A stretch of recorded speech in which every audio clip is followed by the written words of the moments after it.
Alors une question qui revient régulièrement, c'est pourquoi la régularité est-elle importante? Eh bien, si vous souhaitez devenir doué en course à pied, vous allez d'abord courir 5 minutes et puis 10 minutes, au début plutôt lentement, et progressivement vous allez prendre du rythme et vous allez trouver du confort dans votre activité physique. Il en va de même pour nos chevaux. On ne se rend pas toujours compte, avec la vie active et les choses qui vont vite, que parfois, on peut laisser le cheval à l'arrêt quelques jours ou qu'il fasse un travail léger mais incomparable avec ce qu'on lui demande lors de moments de sport intensif. Et ensuite, on le reprend et d'un coup, paf, on lui demande la totale.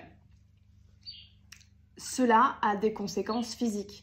C'est-à-dire que pour vraiment prévenir toute pathologie physique et tout inconfort et défense, du coup, qui dit inconfort dit défense de la part de votre cheval, l'idéal, c'est d'avoir un travail régulier. Alors régulier, c'est tous les jours, mais c'est aussi tous les 2 jours.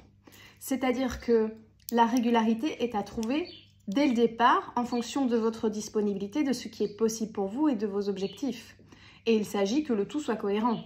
Si votre objectif, c'est d'aller faire les jeux et que vous travaillez votre cheval 3 fois par semaine et que le reste du temps, il est au box, ou... l'idéal, c'est qu'il ne soit pas au box, mais j'avais envie d'un exemple un peu tranché.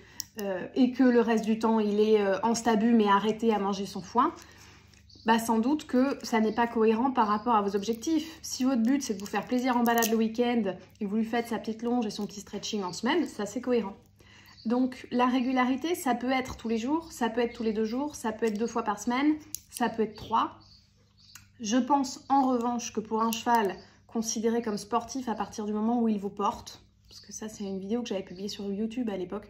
Peut-être que j'arrive à la télécharger pour la partager par ici, mais à partir du moment où votre cheval vous porte, il doit être considéré comme sportif, vu qu'à la base, il n'est pas fait pour ça.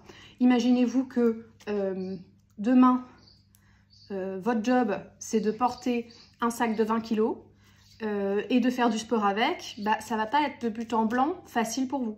Donc si vous vous entraînez jamais avec le sac de 20 kg et puis d'un coup, paf, il est là et il vous demande des choses un peu intenses, bah, ça sera du sport pour vous. De ce fait, à partir du moment où vous décidez de monter sur votre cheval, il est de votre responsabilité d'acquérir une certaine régularité dans l'entraînement de celui-là. J'espère que c'est tout clair pour vous. J'espère que ce contenu vous apporte quelque chose et je vous dis à plus.